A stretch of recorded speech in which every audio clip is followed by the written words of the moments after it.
গাইছ এতিয়া ৰাতি 10টা বাজিছে আৰু বৰ্তমান বহুত গৰম পৰিছে। এনেকুৱা গৰমত আমি সাধাৰণতে এই পোৱালিবিলাক দেখিছেনে, এই পোৱালিবিলাক এইখিনি পোৱালিৰ আজি মোৰ 14 দিন বয়স হৈছে আৰু এইখিনি পোৱালিৰ আজি 7 দিন বয়স হ'ব। গতিকে আমি এইখিনি পোৱালিক আমাৰ ছেকেণ্ড ভেকচিনটো দিব লাগে আৰু এইখিনি পোৱালিক আমাৰ প্ৰথম ভেকচিনটো দিব লাগে। গতিকে গৰমৰ দিনত আমি ভেকচিন সদায় কেনেকুৱা সময়ত দিব লাগে, সদায় ৰাতিকে দিব বা একদম ৰাতিপুৱাই দিব। মানে ৰাতিকৈ দিয়াটোৱে বেহতৰ। আমি ৰাতিকৈ যেতিয়া মানে অলপ মৌচমটো ঠাণ্ডা হয়, ইহঁতক দানা খুৱাই আৰু তাৰ আগতে আমি কি কৰিছোঁ দেখিছেনে, পানীৰ বাচন ইয়াতে নাই আৰু ইয়াতে পানীৰ বাচন নাই। আমি পানীৰ বাচনখিনি আগতীয়াকৈ উলিয়াই থৈছোঁ।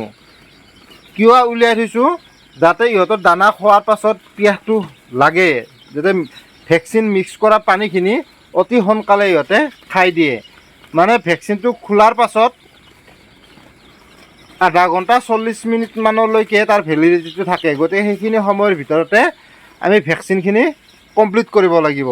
গতিকে তেনেকৈ কৰিবলৈ হ'লে আমি সদায় ভেকচিনটো সদায় গৰমৰ দিনত বিশেষকৈ ৰাতিকৈ মানে ৰাতি দিব লাগে, যাতে গৰম টেম্পাৰেচাৰটো কমি থাকে।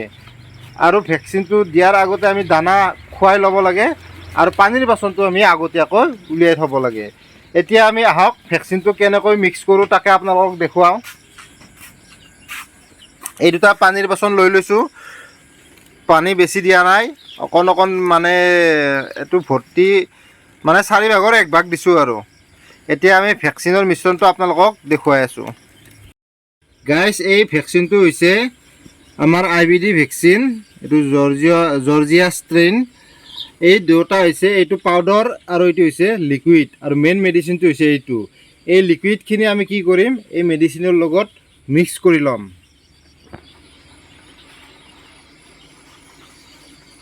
এইটো দেখিছে, পানীখিনি দি দিলোঁ। এতিয়া আমি মিক্স কৰি ল'ম ইয়াতে ধুনীয়াকৈ। মিশ্ৰণটো হোৱাৰ পাছত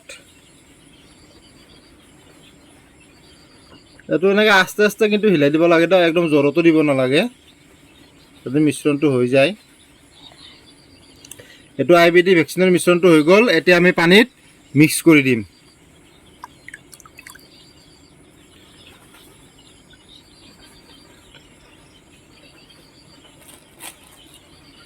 এইটো অলপ ঘূৰাই দিওঁ পানীটো ভালদৰে, যাতে পানীৰ লগত মিক্স হৈ যায়।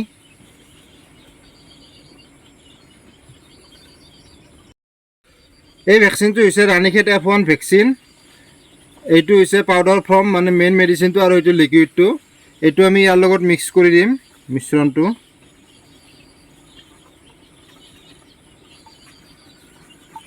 এই পানীটো আমি ঢালি লৈ এনেদৰে মিশ্ৰণটো কৰি ল'ব লাগিব।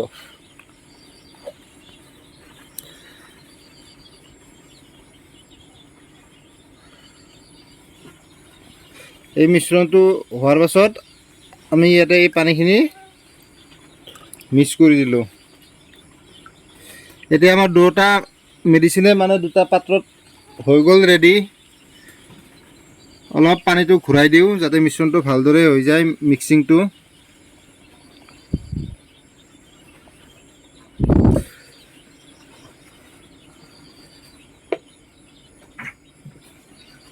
এতিয়া আমি এক দিয়াৰ কাৰণে এইটো তৈয়াৰ। এইটো ৰাণীখেত F1।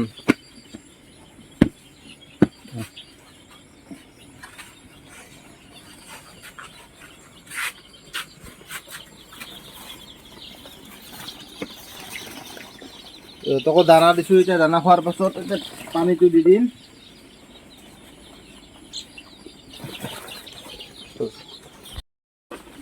এতিয়া আমি 2 নম্বৰ ব্ৰুডিংটোৰ IBD ভেকচিনৰ এইটো পানীটো দিলোঁ।